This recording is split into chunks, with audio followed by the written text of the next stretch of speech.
أعوذ بالله من الشيطان الرجيم بسم الله الرحمن الرحيم அஸ்ஸலாமு அலைக்கும் வரஹ்மத்துல்லாஹி வபரகாத்துஹு. அன்பார்ந்த சகோதரிகளா, நம்மளுடைய அல்ஹிரா இஸ்லாமிய கல்வி குழுமத்தில் வாரந்தோறும் சில நினைவூட்டல்களை பகிர்ந்துட்டு வரோம். அந்த வகையில் இன்ஷா அல்லாஹ் இனிமேல் புதன்கிழமை தோறும் இறை தூதரின் நேசர்கள் அப்படிங்கிற தலைப்பில் உங்களுக்கு மத்தியில் ஒரு நினைவூட்டல் பகிரப்படும் இன்ஷா அல்லாஹ். இறை தூதரின் நேசர்கள்னால் யார் அப்படின்னா, நபி ஸல்லல்லாஹு அலைஹி வஸல்லம் அவங்க சொல்கிறாங்க, நீங்கள் என்னை உங்களுடைய குழந்தை, செல்வம், உங்களுடைய குடும்பத்தாரை விட நேசிக்காத வரை நீங்கள் உண்மையான இறைநம்பிக்கையாளராக மாட்டீங்க அப்படின்னு சொல்கிறாங்க. அப்போ யார் தன்னுடைய வாழ்க்கையில் முதன்மையான நேசத்தை ரசூலுல்லாஹ் மேலே வைக்கிறாங்களோ அவங்க தான் இறை தூதருடைய நேசர்களாக இருக்க முடியும். இப்போ நம்மளுடைய வாழ்க்கை எப்படி இருக்குது? நம்மளுடைய வாழ்க்கையில் நபி ஸல்லல்லாஹு அலைஹி வஸல்லம் அவங்கள மட்டும்தான் முதன்மைப்படுத்தியிருக்கோமா அப்படின்னா, நம்ம இதுக்கு கொஞ்சம் மாற்றமான முறையில் தான் பல நேரங்களில் நம்மளுடைய வாழ்க்கையை அமைச்சிருக்கோம். ஆனால் இந்த நினைவூட்டல்களில் நம்ம எதை பற்றி பார்க்க போகிறோன்னா, ரசூலுல்லாவை தன்னுடைய உயிரை விட அதிகமாக நேசித்த ஒரு சில மனிதர்களை பற்றியும் அவங்களுடைய வாழ்வு நமக்கு தரக்கூடிய படிப்பினையை பற்றி தான் நம்ம இன்ஷா அல்லாஹ் தெரிஞ்சுக்க போகிறோம். படிப்பினை பெறுறதுக்கும் முன்மாதிரியாக அமைச்சுக்கிறதுக்கும் நபி ஸல்லல்லாஹு அலைஹி வஸல்லம் அவங்களுடைய வாழ்க்கை தான் நம்மளுக்கு முதன்மையானது. ஆனால் இங்கே அவங்களுடைய வாழ்க்கையை அப்படியே பின்பற்றி வாழ்ந்த சில நபர்களுடைய வாழ்க்கையிலிருந்து பெறக்கூடிய படிப்பினைகளை தெரிஞ்சுக்க போகிறோம். ஏன் நம்ம இவங்களுடைய வாழ்விலிருந்து நம்ம படிப்பினை பெற்றுக்கணும்?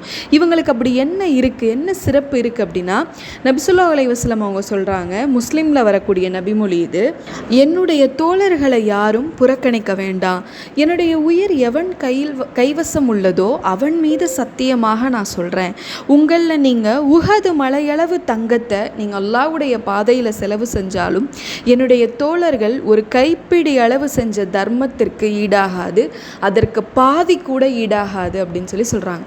அப்போ பாருங்கள், ரசூலுல்லாவை யாருமே ஏற்றுக்காத பொய்ப்பிச்சுட்டு இருந்த அந்த சூழலில் நபி ஸல்லல்லாஹு அலைஹி வஸல்லம் அவங்க மீது நம்பிக்கை கொண்டு, அல்லாஹ் மீது நம்பிக்கை கொண்டு இஸ்லாத்திற்கு வந்து தான் கொண்ட நம்பிக்கைக்காக இவ்வளோ நாள் தான் வாழ்ந்த வசதியான வாய்ப்பு, தன்னுடைய நேசத்திற்குரியவர்கள், தன்னுடைய சொந்த பூமி, தன்னுடைய செல்வம் அப்படின்னு எல்லாத்தையும் அல்லாஹ்விற்காக தியாகம் செஞ்ச இந்த மனிதர்களுடைய வாழ்க்கையிலிருந்து படிப்பினை பெறாமல் வேறு யாருடைய வாழ்க்கையிலேருந்து நம்ம படிப்பினை எடுத்துக்க முடியும்?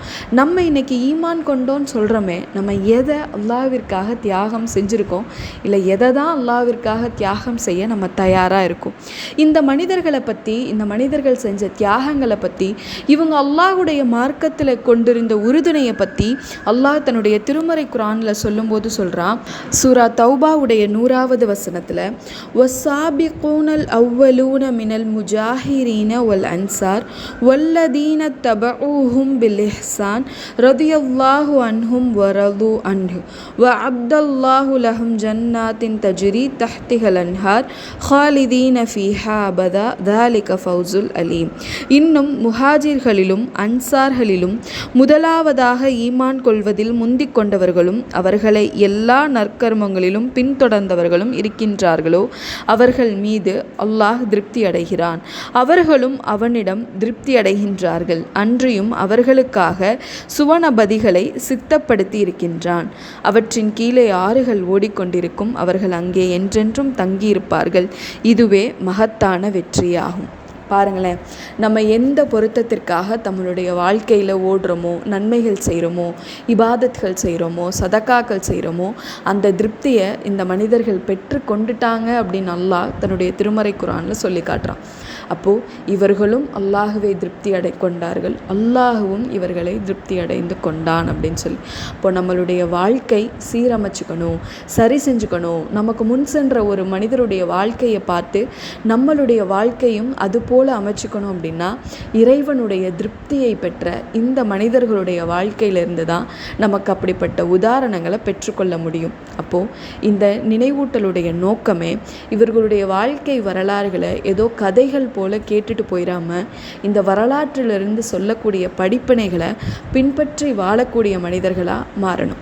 இத்தனை கோடி மனிதர்கள் இருக்கும் பொழுது இந்த சஹாபாக்களை மட்டும் அல்லாஹ் அடையாளப்படுத்தி சொல்கிறானே, இல்லை இத்தனை சஹாபாக்கள் இருக்கும் பொழுது ஒரு சில சஹாபாவை மட்டும் நபி ஸல்லல்லாஹு அலைஹி வஸல்லம் அவங்க குறிப்பிட்டு அடையாளப்படுத்தி சொல்கிறாங்களே, அவங்க செஞ்ச ஏதோ ஒரு நன்மையின் காரணமாக தானே அவங்களுக்கு அந்த அடையாளம் வந்து சேர்ந்துருக்கும்.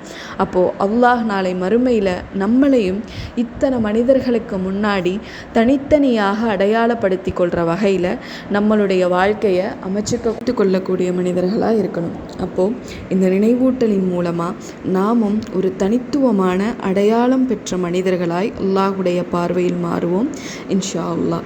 அஸ்ஸலாமு அலைக்கும் வரஹ்மத்துல்லாஹி வபரகாத்துஹு.